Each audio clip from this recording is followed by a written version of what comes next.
Hey everyone, it's 2-Minute Falcon Knight, and I'm back with another episode of Road to 1K. And today's episode is going to be this tier 3 fog match against, I guess, Copenhagen? Cacophony? Whatever. And it's going to be on this map Intelligent System. So let's go ahead and take a look at the map real quick. Is that? Yeah, that's about right. So this is the map. It's a very interesting map. It's a B rank base light map with 3 bases, and the reason it's considered base light is because of this guy right here. Because the corner bases actually can't really do much, but they're placed at like the perfect spot to see into this base and this base if you have either a recon or even a missile. So that's sort of the gimmick of this map, is you can build missiles here to shoot down battlecopters, and that's basically it. What that's going to force your opponent to do is build artillery to deal with it, and then that's basically it. I think, well, no, battlecopters aren't even that useful on this map. Are they? But, yeah, it is pretty good to build. Well, I guess it's okay to build an artillery on this map because it does give you a bit of an excuse to blow open this guy. So you just put the artillery like in this forest, blow open this guy, and then you have a check on the base there if you need it.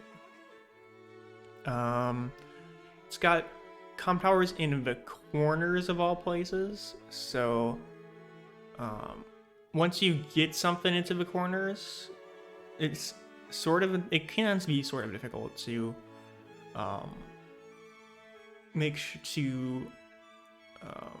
I guess to contest it, or I mean to well, basically the corners are a decent place to go because they're like so out of the way. So what that means is if you get the comm tower, it's gonna take your opponent a lot of time to get it back or to flip it, right? So that's something that's to keep in mind. I think there's there's a couple of spots where you have a capture chain or two, but it's not like that big of a deal. And then you also have the black boats on the lab, but also you can move it 2 tiles over here. Like, there's not really much of a reason to move it off of the lab, honestly. In tier 3 fog, I'm obviously using Sonya, but if we look at the map analysis here, I think the favorite for this one is probably Kindle. Yeah, Kindle's the favorite here. Because it's Kindle. Like, I despise Kindle so much, just because she's in this weird fucking spot where she's significantly better than everyone else in tier 3, but she's also significantly worse than everyone in tier 2. And it's just not. It's just she's this weird CO that I would honestly just like to see gone for the meta, because it's annoying to play as her. It's annoying to play against her.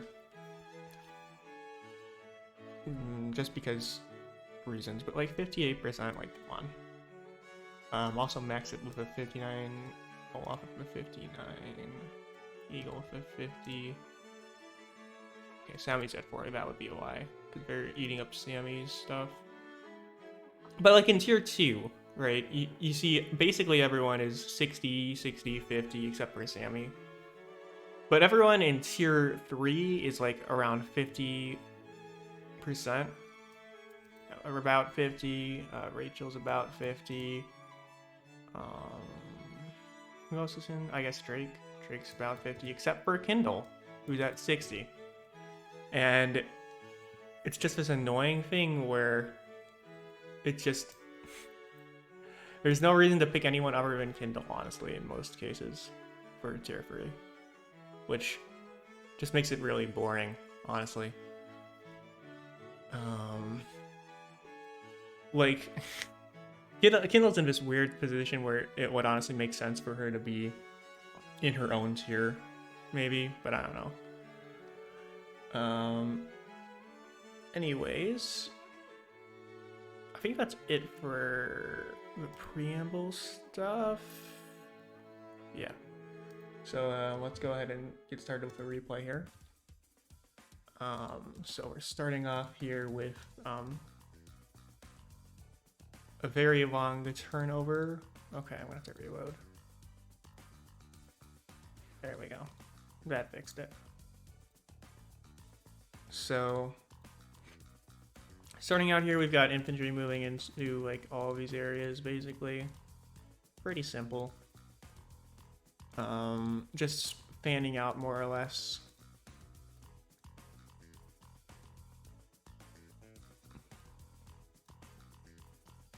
So I got the art. The thing that's fun about Sonya, oh my god, but okay, fog is fucking annoying to do replays of because it sometimes just doesn't switch over the vision for you, which is annoying. But what Sonya can do is she can put an infantry here, and then she has vision over what's being built in this this base. So she at least knows what's coming from here, and that also sort of tells you what's coming from this lower base as well. So I mean, not necessarily, but it's like if you're not seeing your opponent spend any money here, they're definitely spending it here or even at the airport maybe.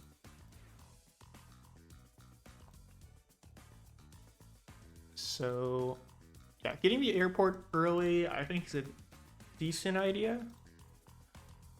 But I don't know, it's fine maybe. So I go tank here, he's also going tank. So I know where the tank is coming from, but he actually doesn't know where it's coming from. Not that he's not going to know, but yeah. So he doesn't chain the tanks here either, which is an interesting move. I'm not sure if he's assuming that I see everything here or what he's thinking here.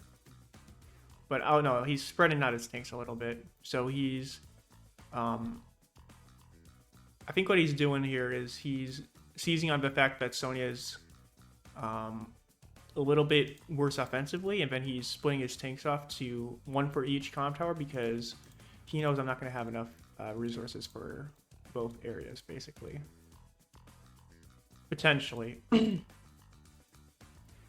I don't think that splitting your forces like that is necessarily the best move ever, but... So, I obviously saw him move that tank into the forest there. So I'm going to get a nice first strike there on that guy. Still doing infantry, and now he's going for the battlecopter as well. So... but I'm definitely going to get this comm tower, even though it's going to be a little bit late, because he's not going to be able to get vision on that infantry in time. Oh, I actually didn't go for it. I definitely should have gone for it.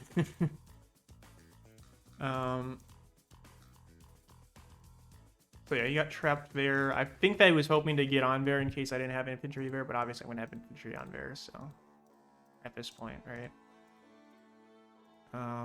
He gets lucky there with roll into there, but it's like an average luck roll, so not the craziest thing in the world. Well, actually, you know, because it is base late, you are going to end up seeing a lot more battle covers than you might normally, I think is what's going on here. So, just because it's going to be what you're going to be spending your money on, more or less. So... But yeah, he's gone ahead and basically taken the comm tower in the south there.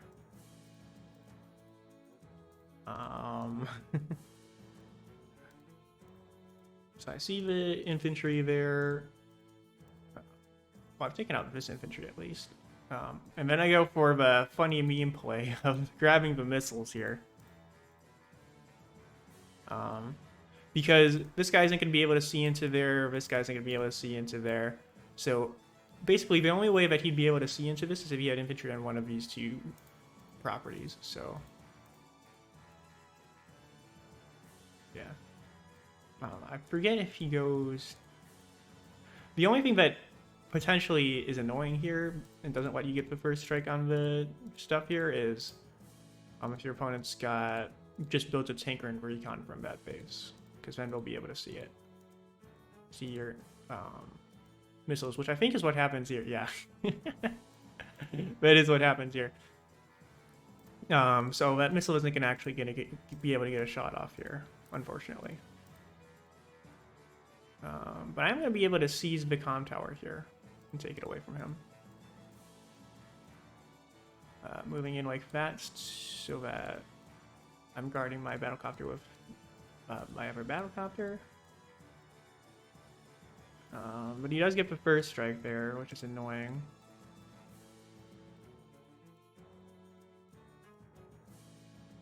But like so far, we're basically even. Yeah, we're basically even still at this point. So I finish off the tank there. Take out the infantry at least, even.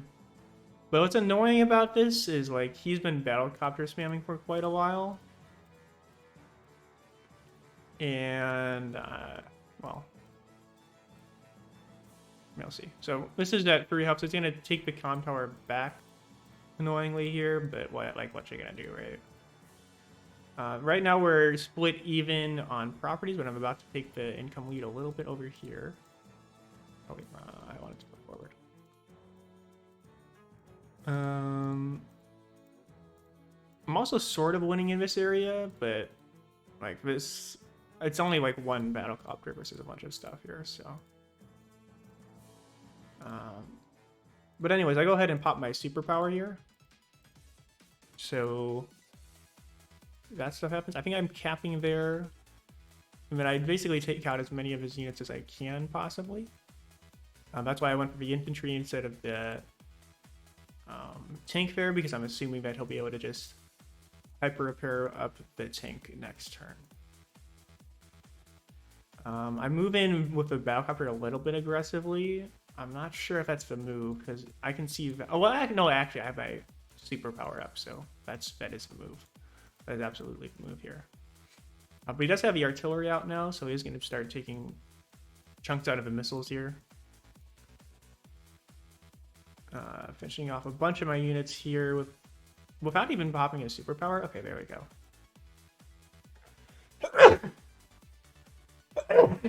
Excuse me. My allergies. Well, I don't even know if it's allergies. It's just... That's the main reason I sneeze, I guess. But yeah, so I'm moving like that. Take out the tank.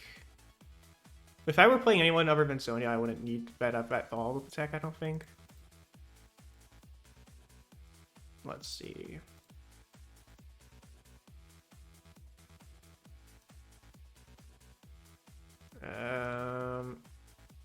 Well, actually, no. That was actually a decent luck roll for Sonya. It's just possible that it would have been more likely that, yeah, I got a better thing somewhere else there, possibly, but whatever. I'm moving on my infantry here to pressure out the comm tower, which I might get easily. And then I've got the battlecopters and anti-air in this area to deal with his battlecopters. So, like, so far, so good. The only issue is he has a medium tank on the field and I do not. And I believe at this point... Okay, there we go. I got the medium tank here.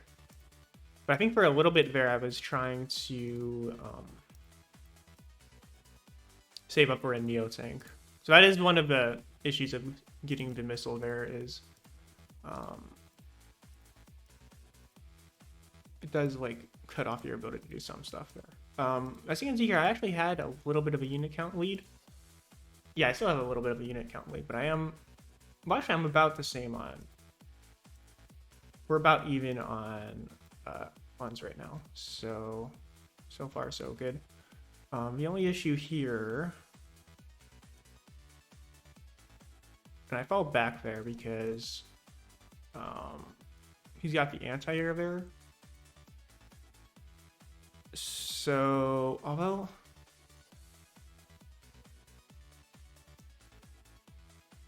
Well, yeah, and I see the infantry there as well. So, if I had gone in here... Well, he doesn't actually have vision of this area. I guess he could have moved in with the tank.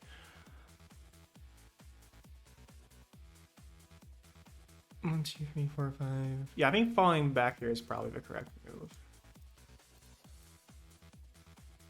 Yeah, that's the correct move. And I get rid of that because it's hiding everything. But yeah, and then I go for another missiles here,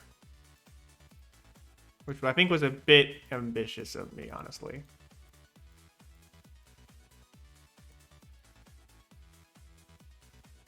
Because he just goes for another tank and then starts shooting me down again. So like, buying the second missile is a bad idea, honestly.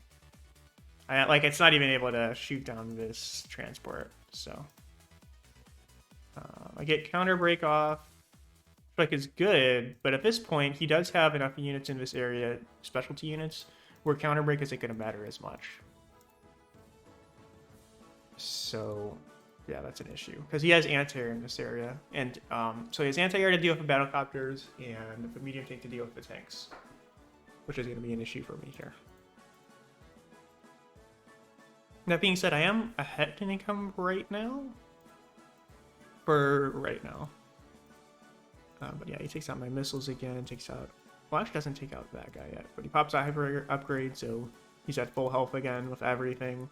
And even though he might be down in units a little bit, my units are taking a lot of damage. So the 22 unit count that you're seeing here actually isn't as good as you might expect, right?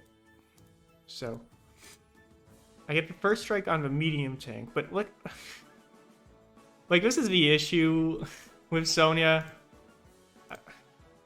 I love Sonya, but like, holy shit, her firepower is so fucking bad. Like, if this were anyone else, it would be a 5, at least a 5 guaranteed. But because it's Sonya, it's very likely that you're only doing like 4 damage here. Well, actually, it's not quite guaranteed, but still, you know what I'm talking about. I need to make sure that I don't get a bad luck roll as well. So,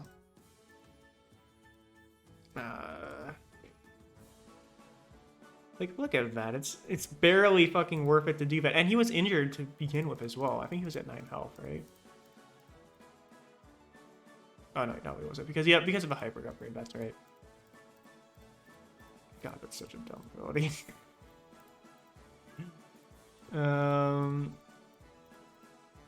But yeah, so he's moving in a lot with his infantry and stuff at this point as well. Takes out my infantry and my tank there. Falls back a little bit there and heals back up with his medium tank. So like there's that first strike ended up not really doing all that much. Like, yeah. I move in there. I don't know if that's the correct move. Because this guy isn't going to be really in range to back up this medium tank. But it is backing... What I think the reason why I did that, though, was to back up this guy a bit. But, like, he's got the tank in range almost. Well, actually, not quite. But I think he's going to be able to take out the medium tank plus the artillery press, probably get his first strike on that battlecopter this turn. Would be my guess. Yeah, especially if he opens like that. Because now we can see everything, takes out more of my infantry. But yeah, that was that. Like, that's not good for me. It takes out the tank even, so... As you can see, down to... now I don't have a unit count advantage, and I'm like so far behind on unit value at this point. It's kind of crazy as well. And I'm gonna get the comm tower though. So I pop counter break here, which is gonna be okay. It's gonna be fine. And I am ahead in income for a little bit still, so it's like not the worst thing quite yet. But after this counter break, I'm gonna be sort of exposed at this point, right? And he's still able to do a little bit of stuff to me,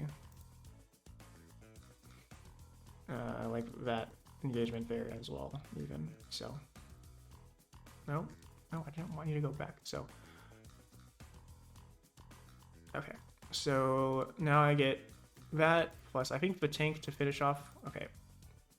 That I think is why I ended up resigning here. Is because, okay, there we go. Finally fucking take out the medium tank.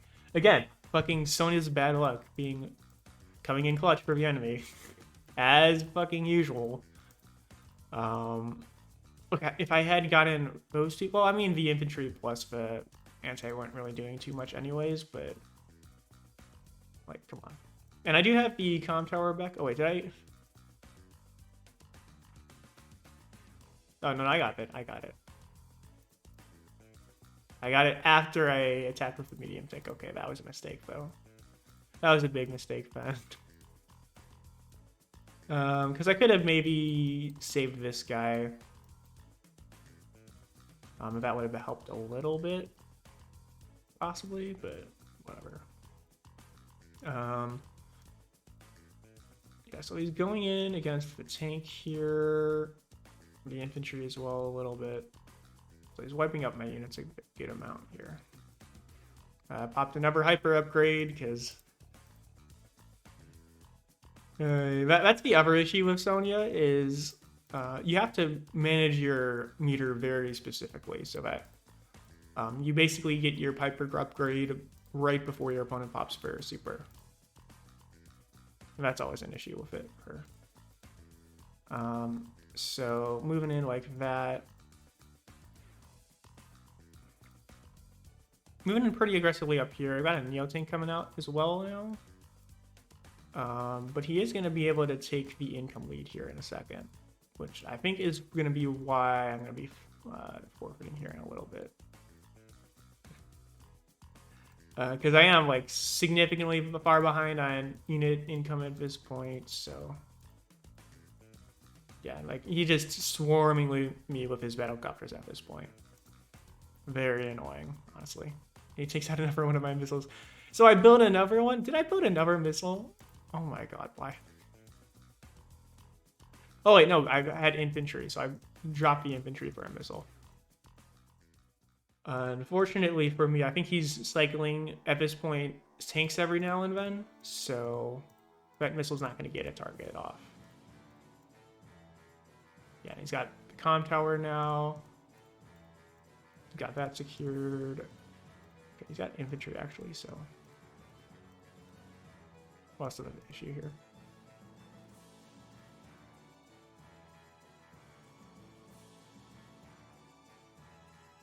But yeah, he's got freaking 5 battlecopters at this point. And that's part of why Andy's actually really good on well, base light maps like this. Is because, especially if they have, well, I mean, specifically if they have an airport like this. Because what it does is it allows his battlecopter to stay in the fight for like the entire match. Because battlecopters, they're always going to take a little bit of chip damage as they go fighting. So as the match draws on. So what that means is, but because Andy's able to repair them, that allows them to keep them in the fight for the entire match, basically. As long as they aren't shot down by like anti-air and stuff. But it makes it very good for Andy to take battlecopter and battlecopter engagements because he can afford to take them very easily. And he just ends up swarming and overwhelming you like this. Okay, so we got the comm tower now. We're tied on income as well, I believe, at this point. So, and he's ahead in unit count at this point again. So, he's taking a pretty decisive lead at this point, I would say. He's going to take out another one of my missiles.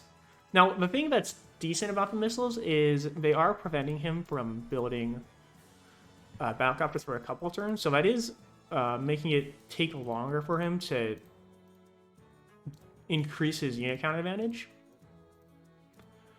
So that is a decent thing for me that I have going for me right now, but it's not going to end up mattering too much here. Ultimately. So he's going to take out another one of my missiles. He's going to stop me from taking that. He's going to take a bite out of my anti-air. Actually finish it off, I think. Yeah. That's unfortunate. Because like he's got so many battlecopters at this point that I should just be saving the anti-air just for battlecopters. Okay, still moving in. So I'm moving in like that. I think I'm actually going to be able to take this city. Possibly. Actually, this guy's going to be able to wrap around, I think. But I go Neo Tank. Take out that guy. So that's actually not that bad right now, because I'm about to take a good amount of income back from him. Well, actually, yeah, I'm gonna tie up the income game again. And I am ahead in unit count for a little bit here. Still. For a little bit. He pops his superpower, which honestly, it's just very annoying. He takes out my medium tank. And I got my superpower off now. So I'm able to move in like that. And like that with the Neo Tank even. Take out one of the battlecopters. Take out another battlecopter. Do a bit of chip to the medium tank. But look, I just don't have the money right now to withstand all of this. I go for a fighter and I resign. So that was this match. I think it was a good showing of... well, I think it shows that my opponent was very good with knowing what he needed to do for this match. And he has amazing battlecopters because he can keep them online, like I said earlier, throughout the entire match. Because he doesn't need to send them back for repairs. He can just repair them in the field. So on a base light match like this, that gives Andy a humongous advantage. The other thing is that, like, as soon as he saw the first missiles that I built, which I think he did, I'm not sure if he did it intentionally. No, he didn't do it intentionally. I think he got lucky here. Is when I just had enough. It's like when I had enough money to get the missiles, he decided to go double tank, and didn't build a second battlecopter there. And then after that, I believe, so he went straight for artillery, took out the missiles, and then whenever he built a battlecopter, he made sure to keep it to like cycle his vision, so that whenever he had a battlecopter, he would switch on and off a vision with a tank, and that was pretty clever of him. Like, as you can see here, oh, well, he built battlecopter a bad turn without doing that.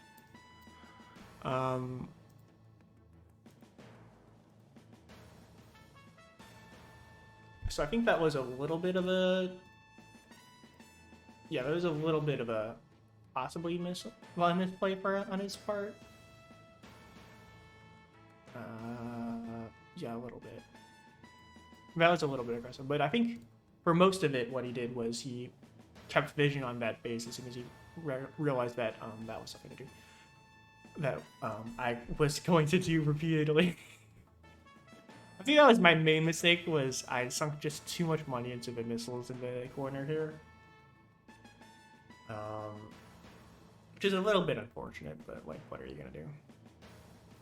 The other thing about this map that I don't like is this is 7 tiles away from the base, meaning that Sonya can't peek there with just a recon or a missile without her power. So that's just annoying, honestly.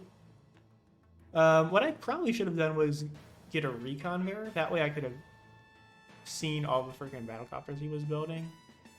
And that way I would have had a better idea of what to build in response. The missiles are a funny thing to do here, but they're not exactly optimal because they cost so fucking much to build. Now, that being said, I still think that building the missiles by itself did cost my opponent a lot of turns in which they would have been able to increase their unit count with battlecopters, and that they couldn't do it because they were too busy dealing with missiles that way. And then they even had to build like artillery and stuff to deal with it. So that was further reducing the unit count. So I think the missiles aren't bad as a pressure tool here. It's just for a risky gambit, and you can't just spam them like I did. I think if I had built just the first one and then gone recon after that point, I think I would have been fine. Probably. Because then I would have had enough for the Neo Tank earlier, possibly even more Neo Tanks a little bit earlier. But just sinking that much money into the missiles in this corner was a bad idea. And then I obviously deal with the fighter at the end here. I do believe that Sonya is a good pick on this map. And Andy as well, obviously.